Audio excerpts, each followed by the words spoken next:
حرم ہے، گنج شہیداں یہ ہے کہ سارے شہداء ایک ساتھ دفن ہیں، جناب حبیب دوست ہیں یہاں پر دفن ہیں، دو امام حسین کے شہزادے آپ کے ساتھ قبر میں دفن ہیں، اور ایک اور صحابی امام حسین ہے کہ جسے امام حسین کے حرم سے دور دفن کیا گیا ہے۔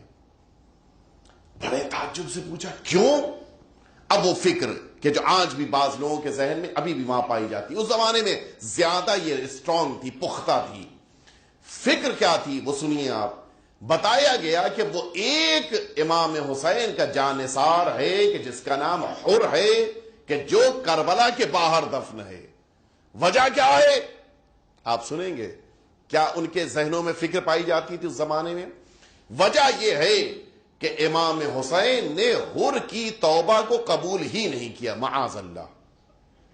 اور یہ فکر آج بھی ہے، بعض کربلا کے اطراف میں رہنے والے آج بھی اس فکر کو مانتے ہیں، اور اس زمانے میں بڑی اسٹرانگ تھی یہ فکر۔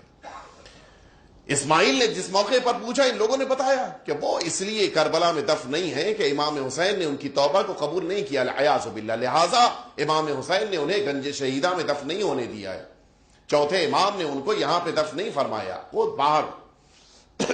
نواب صفوی، یہ جو اسماعیل تھا، اس نے کہا میں تو آزماؤں گا، میں اس بات کا امتحان لوں گا کہ کیا واقعاً امام حسین نے حر کو معاف نہیں کیا۔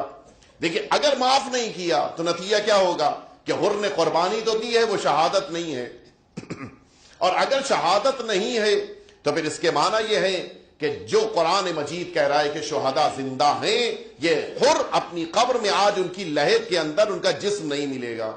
کیا کرنا ہے کہ بلاؤ افراد کو، اس کی جناب حر کی قبر کو کھولا جائے۔ اب چونکہ حاکم ہے تقریباً اس زمانے میں آدھے سے زیادہ عراق کا بھی حصہ تھا جو ایران کے قبضے میں تھا، یہ اس کی حکومت میں شامل تھا۔ اب یہ ایک حاکم آیا ہے، کون اس کی مخالفت کر سکتا ہے؟ ٹھیک ہے، اس کے کہنے کی بنا پہ اب جب قبر کھولی گئی، قبر کو پوری طرح سے منکشف کیا گیا، جس طرح سے صدیوں پہلے جناب حر کو قبر میں لٹایا گیا تھا، خوب بالکل اسی طرح سے، جس میں اتھر اسی انداز میں، زخم کے اوپر خون اسی انداز میں جمع ہوا۔ حتیٰ آپ ذرا سا غور کیجئے، اللہ جنہیں زندگی دیتا ہے وہ تو یقیناً بڑے مقدس محترم ہوتے ہیں۔ میں نے بھی دیکھا ہے حوض میاں قم میں، اسی قم مقدس میں، اس میت کو میں نے دیکھا ہے جو 69 ایئرز بیفور، تقریباً ایک کم 70 سال پہلے جو دفن ہوئی تھی، اس خاتون کے جسم کو میں نے کفن میں لپٹا ہوا قبر میں سالم حالت میں دیکھا ہے۔ میں ایک بات یہ، جب اس کے بارے میں ڈھونڈا گیا پتا چلا بڑی مومنہ تھی، بڑی متدین تھی، بڑی اللہ والی تھی، روزے نماز کی پابند تھی، زیارتوں کی پابند، زیارت عاشورہ کی پابند، ایک بہت بڑے مجتہد کی زوجہ تھیں۔ اتفاق سے چونکہ قبرستان کے بغل میں ہمارا مدرسہ تھا اور روڈ کو بڑا کیا جا رہا تھا، چوڑا کیا جا رہا تھا، لہٰذا اس کی قبر بھی روڈ میں آ گئی تھی، اور پھر قبر جب پتا چلا کہ قبر میں جسم سالم ہے تو جسم کو منتقل کیا گیا۔ یہ جو پتا چلا کہ اتنے عرصے پہلے نیک متدین خاتون دفن ہوئی تھی، آج بھی قبر میں جسم کا صحیح و سالم ہے، میں ایک بات آپ سے پوچھنا چاہتا ہوں، اس کا چہرہ سالم ہے اس لیے کہ مثلاً اس نے چہرے سے سجدہ کیا تھا، ہاتھ سالم ہیں اس لیے کہ اس نے مثلاً ہاتھ سے ماتم کیا تھا، پیر سالم ہیں اس لیے کہ اللہ کی چیریٹی کرنے کے لیے انہی پیروں سے گئی تھی، اس کا بدن سالم ہے یہ تو صحیح ہے، لیکن اس کے کفن نے کون سی خدمت کی تھی؟ آپ بتائیں، کفن نے کوئی خدمت کی تھی؟ وہ تو انتقال کے بعد اس کے جسم سے وابستہ کیا گیا تھا، لیکن اس کے باوجود اللہ نے جب جسم کو بچایا تو جسم کے ساتھ کفن کو بھی بچا کر رکھا ہے۔ شاید اللہ یہی بتانا چاہ رہا ہے کہ ہم جسے بچاتے ہیں اس سے وابستہ چیزوں کو بھی بچا لیا کرتے ہیں۔ صلوات بیٹے محمد و آل محمد میں۔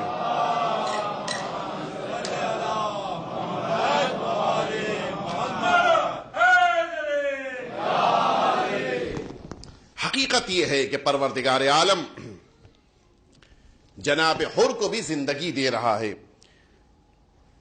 جناب حر کی جب قبر کھولی گئی تو پوری طرح سے بدن سالم، قبر کے اندر جسم رکھا ہوا، زخم بھی ایسے کہ بالکل تازے۔ صفوی نواب نے جب یہ دیکھا کہ قبر کھل گئی تو اب تو یقین ہو گیا، اس نے سب کو منع کیا کہ آج کے بعد کوئی یہ نہیں کہے گا کہ جناب حر کو امام حسین نے قبول نہیں کیا۔ لیکن اب جب قبر دوبارہ بند کی جانے لگی تو اس کو اچانک نظر پڑی، اس نے کہا کہ جناب حر کی پیشانی پہ ایک رومال بندھا ہوا ہے، اس رومال کو کھول کے مجھے دے دو، میں چاہتا ہوں کہ اس رومال کو اپنی قبر میں لے کر جاؤں۔ لکھا ہے تاریخ میں، جیسے ہی وہ رومال کھولا گیا، کھول کے اس نواب کو دیا گیا اور وہاں پیشانی پر جہاں پہ زخم تھا اس سے خون ابلنے لگا۔ یہ واقعہ ہے 935 کا، واقعات کربلا کو گزرے ہوئے تقریباً 850 سال ہو رہے تھے، اس کے باوجود خون ابلنے لگا۔ اس کی جیب میں ایک اور رومال تھا، اس رومال کو اس نے جناب حر کی پیشانی پہ باندھنے کے لیے دیا، باندھا گیا، خون نہیں رکا۔ جتنے لوگ وہاں موجود تھے سب نے اپنے اپنے رومال دیے کہ باندھ دیا جائے، خون نہیں رکا۔ کب رکا؟ جب اسی رومال کو دوبارہ جناب حر کی پیشانی پر باندھا گیا، خون ٹھہر گیا، رک گیا۔ اس کے ساتھ وہاں پہ علماء موجود تھے، اس نے علماء سے پوچھا کہ یہ بتاؤ کہ یہ رومال کیسا ہے، کیا تاریخ ہے اس کی؟ آپ سنیں گے، ان علماء نے بتایا کہ جس موقع کے اوپر جناب حر میدان کربلا میں زمین پر آئے تھے، امام حسین خود بنفس خود آقا سرہانے آئے تھے، اور آنے کے بعد جناب حر کے جب قریب بیٹھے، جناب حر کی پیشانی پہ تیر لگا تھا، اس تیر کو جب امام حسین نے نکالا تو خون ابلنے لگا تھا۔ امام حسین نے اپنی جیب مبارک سے رومال نکالا تھا اور جناب حر کی پیشانی پر وہ رومال باندھ دیا تھا۔ اب نتیجے میں یہ خون اس رومال کی بنا پر ٹھہر گیا تھا۔ پوچھا گیا کہ یہ رومال کیسا ہے؟ سنو گے عزاداروں، ان علماء نے بتایا کہ یہ رومال وہی رومال ہے کہ جس رومال کو جناب امام حسین کی ماں نے تیار کیا تھا۔ سیدہ کے دست مبارک سے تیار ہونے والا یہ رومال جناب حر کی پیشانی پر امام حسین نے باندھا تھا۔ عزاداروں، کیا اس میدان کربلا میں جناب حر کے علاوہ کوئی ایسا نہ تھا کہ جس کی پیشانی پہ جناب سیدہ کے رومال کو باندھا جائے؟ کیا عباس کے بازو پہ نہیں باندھا جا سکتا تھا؟ کیا علی اکبر کے سینے پہ نہیں باندھا جا سکتا تھا؟ کیا علی اصغر کے گلے پہ نہیں باندھا جا سکتا تھا؟ کیا قاسم کی کے جسم کے اوپر نہیں باندھا جا سکتا تھا؟ یا آخر حر کے جسم پہ کیوں باندھا گیا؟ یا حر کی پیشانی پہ کیوں باندھا گیا؟ اس کی صرف ایک وجہ علماء نے لکھی ہے، جب یہ قافلہ کربلا کی طرف آ رہا تھا اور راستے میں حر نے لجام فرس حسین کو پکڑ لیا تھا اور یہ جملہ کہا تھا کہ اب حسین اس سے آگے آپ نہیں جا سکتے ہیں، حسین نے اس موقع کے اوپر فرمایا تھا ثقلتک امک یا حر، اے حر تمہاری ماں تمہارے لیے فرش عزا بچھائے۔ یہی وہ موقع تھا، حر نے پلٹ کے کہا تھا آقا اگر آپ کی ماں خاتون جنت نہ ہوتی، یہی جملہ میں آپ کے بارے میں بھی کہہ دیتا۔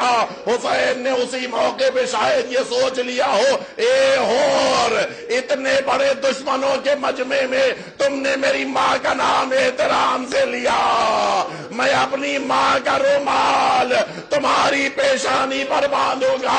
ہاں، جو حسین کی ماں کو عزت دیتا ہے، حسین اپنی ماں کا رومال اسے دیتے ہیں۔ بس ایک جملہ کہنے کو دل چاہتا ہے، دشمنوں کے مجمع میں حر نے تو اتنا احترام کیا، لیکن عزاداروں سنو گے، اب جو قافلہ شام پہنچا،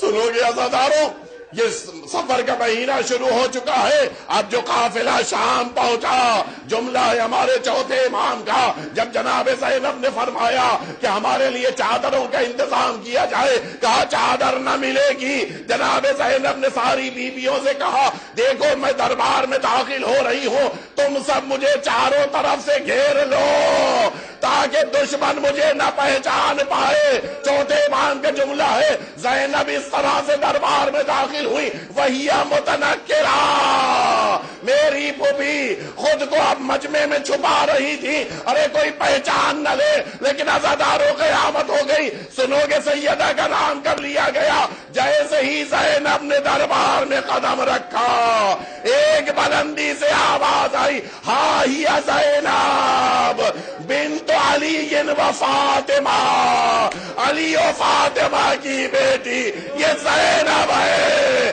جو دربار میں آ رہی ہے۔ شاید سید سجاد نے نیزوں کے درمیان اپنے بابا کے نیزے کو ڈھونڈا ہوگا۔ اے بابا، حر نے جو احترام کیا تھا وہ شام کے دربار میں دشمنوں نے دادی کا نام لے کر سیدہ کی بھی توہین کی ہے۔